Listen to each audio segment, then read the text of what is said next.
Assalamualaikum class 4. I hope you all are fine. In the previous lecture we have completed the question answer of this chapter, growth and movement in living things. Today we're going to complete the fill in the blanks and MCQs of this chapter. So let's start.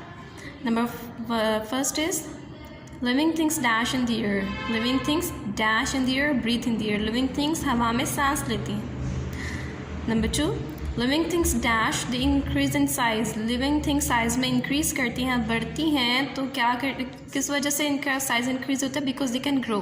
वो बढ़ने की सलाहियत रखती हैं. They can grow. Living things get dash of waste and unwanted materials from the body. Living things अपनी body से unwanted waste, फालतू मवाद जो है वो बाहर निकालने की सलाहियत रखती हैं. They get rid of waste material. वो निजात हासिल कर लेती हैं वेस्ट मटेरियल से और अनवांटेड मटेरियल से. Living things are able to dash. Living things dash के काबिल होती हैं, मूव करने के काबिल होती हैं. Number 5, living things can feel the dash around them. Living things अपने इर्द गिर्द होने वाले डैश को फील कर सकती हैं, चेंजेस को. Fish have dash to swim in water. Fish पानी में तैरने के लिए डैश का इस्तेमाल करती हैं. फिश के पास क्या होते हैं? They have fins. फिन्स के ज़रिए से वो पानी में तैरती हैं. Birds and insects have dash to fly. Birds के पास उड़ने के लिए क्या होते हैं? We all know they have wings. Wings के ज़रिए से वो उड़ते हैं. Sharks and seals have dash to swim in the water. Sharks और सील जो लार्ज वाटर एनिमल्स होते हैं उनके फिन्स के ज़रिए से नहीं वो तैरते, वो फ्लिपर्स के ज़रिए से पानी में स्विम कर सकते हैं. Dash make your body move. हमारी बॉडी मूव करती है with the help of muscles. The point where two bones fit together is called a dash. वो पॉइंट जहाँ पर दो बोन्स आपस में अटैच होती हैं, जहाँ पर एक दूसरे से मिलती हैं, उसको कहते हैं जॉइंट या जोड़. The framework of bone is called dash skeleton. हमारी हड्डियों का पूरा एक जो स्ट्रक्चर होता है, पूरा निज़ाम होता है, उसको कहते हैं स्केलेटन. नेक्स्ट ब्लैंक है 12 वाले. Some animals have hard outer covering is called and dash. कुछ एनिमल्स में बैरूनी स्केलेटन होता है, आउटर कवरिंग होती है, उनका शेल जो है वो उनकी बॉडी से बाहर होता है, उनकी बॉडी सॉफ्ट होती है, और आउटर कवरिंग जो होती है उनकी हार्ड होती है, उसको कहते हैं exoskeleton, like in cockroach, crab और turtle. Next blank is some tiny plants have and dash which helps them to know where the sunlight is. कुछ छोटे छोटे टाइनी प्लांट्स ऐसे होते हैं जिनके ऊपर डैश होते हैं, आई स्पॉट होता है, which helps them to know where the sunlight is, जिसकी वजह से वो ये जान सकते हैं कि सनलाइट कहाँ से आ रही है. सनलाइट को देखने के लिए सनलाइट की मदद से वो देखते हैं, आई स्पॉट के ज़रिए से वो देखते हैं कि where is sunlight. Some tiny plants swim towards the light using a hair-like structure called the dash flagellum. कुछ tiny plants ऐसे होते हैं जो कि एक छोटे से बाल नुमा स्ट्रक्चर के ज़रिए से उनके ऊपर एक प्रोजेक्शन होता है, बाल की तरह से एक स्ट्रक्चर होता है जिसकी वजह से वो मूव करते हैं पानी में. उस प्रोजेक्शन को, स्ट्रक्चर को बोलते हैं flagellum. Like in paramecium. Most animals like rabbits, monkeys and kangaroos have dash. इन तमाम एनिमल्स में रैबिट्स, मंकीज़ और कैंगरूज में क्या होती हैं? Legs. They can walk with legs. A potato is a swollen part of the stem of a plant called a dash tuber. Potato जो होता है वो स्टेम का एक स्वॉलन पार्ट होता है, यानी वो उभरा हुआ होता है, एक बल्जिंग पार्ट होता है. It is called a tuber. A potato has many dash on it. Potato के ऊपर बहुत सारी आइज़ होती हैं. Each eye is a bird. और हर आई को क्या कहते हैं? बर्ड कहते हैं. आपने अगर देखा होगा पोटैटो, तो उसके ऊपर छोटे छोटे से स्पॉट्स मौजूद होते हैं और उन स्पॉट्स को कहते हैं which are skin in colour. उन स्पॉट्स को आइज कहते हैं. और each eye is a bird. An onion is a dash. Onion is a bulb.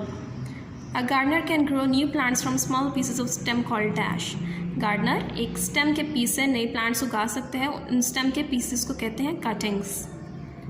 Long stem of plants which can grow close to ground are called dash runners. Long stem of plants जो कि ground के बिल्कुल करीब उगते हैं उनको कहते हैं runners. Each dash has a number of tiny leaves folded up inside. Her dash के अंदर छोटे छोटे फोल्ड किए हुए लीव्स होते हैं बर्ड के अंदर, क्योंकि बर्ड होती है फोल्डिंग है जो अपने अंदर छोटे लीव्स को और पेटल्स की प्रोटेक्शन करती है बर्ड, तो उसके अंदर छोटे छोटे से लीव्स होते हैं. Now I'll discuss the MCQs. Large water animals like the whale have dash to swim. अभी हमने ब्लैंक्स में भी पढ़ा है कि जो लार्ज वाटर एनिमल्स होते हैं वो डैश के ज़रिए पानी में स्विम करते हैं। फ्लिपर्स जो स्मॉल एनिमल्स होते हैं वो फिन्स के ज़रिए मूव करते हैं, लेकिन लार्ज वाटर एनिमल्स जो हैं वो फ्लिपर्स के ज़रिए पानी में स्विम करते हैं। The hard outer covering of the body of an insect is called dash C exoskeleton.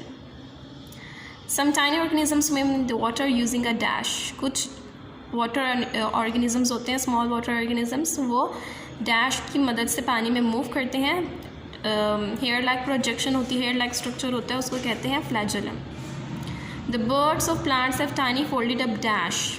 Bird के अंदर टाइनी फोल्ड किए हुए क्या होते हैं? Leaves, leaves. Number 5 is an onion bulb has sticky flashy leaves which store a lot of dash. Onion के ऊपर flashy leaves होते हैं, अनियन के अंदर फ्लैशी लीव्स होते हैं, जूसी लीव्स होते हैं, जिनके अंदर बहुत सारा डैश स्टोर होता है। क्या स्टोर होता है? B food. A starfish can grow back dash which has been cut off। अगर starfish की एक डैश कट जाए तो वो उसको दोबारा से ग्रो कर सकती है। an arm, क्योंकि starfish में रीग्रो करने की सलाहियत मौजूद होती है। अगर उसकी एक आर्म कट जाती है तो वो दोबारा से उसके ऊपर रीजनरेट हो जाती है। 7 A gardener can grow new plants from the small piece of stem called dash C cuttings। अभी हमने ब्लैंक में भी पढ़ा। A dash is a baby frog। Baby frog को कहते हैं a tadpole। Baby frog is called a tadpole। A caterpillar is the dash of a butterfly। B larva। caterpillar butterfly का क्या होता है? B larva। We can get some important medicines and dash from plants। हम plant से chemicals और dash हासिल कर सकते हैं। क्या हासिल कर सकते हैं? वूल, मीट और मेडिसिन। इट्स सी मेडिसिन, क्योंकि मीट तो ऑब्वियसली हम एनिमल से ही हासिल करते हैं और वूल भी हमें एनिमल से ही हासिल होती है, तो C medicine. Now it's time to complete the question number 3 which is draw and label a diagram of a life cycle of a butterfly. Butterfly की लाइफ साइकिल हमने ड्रॉ की है। यहाँ पर मैं आपको दोबारा से बताती चलूँ बटरफ्लाई कैसी है, उसकी life cycle. Butterfly lays eggs. Butterfly अंडे देती है which are turn into a larva, जिससे लार्वा बनते हैं। And larva changes into a pupa, और लार्वा चेंज करता है प्यूपा में। प्यूपा क्या होता है? उसके ऊपर एक धागे नुमा स्ट्रक्चर आ जाता है, कुकून सा बन जाता है कैटरपिलर के ऊपर, pupa. And pupa becomes a butterfly. Butterfly eggs, larva, larva into pupa and pupa into butterfly. So this is the life cycle of a butterfly. And here is the question number 5 label the different stages of life cycle of a frog. ये आपको इधर diagram बनी हुई है, हमने इसके मुख्तलिफ names जो हैं वो हमने लेबल करने हैं। This is a frog less eggs, और एग्स से बनते हैं टैडपोल, टैडपोल से वापस फ्रॉग। ठीक है, तो this is the life cycle of a frog. I hope student that you understood this chapter well. Fill your notes in neat writing as well as draw the label diagram and learn them, and must submit your work on Monday. Take care. Allah Hafiz.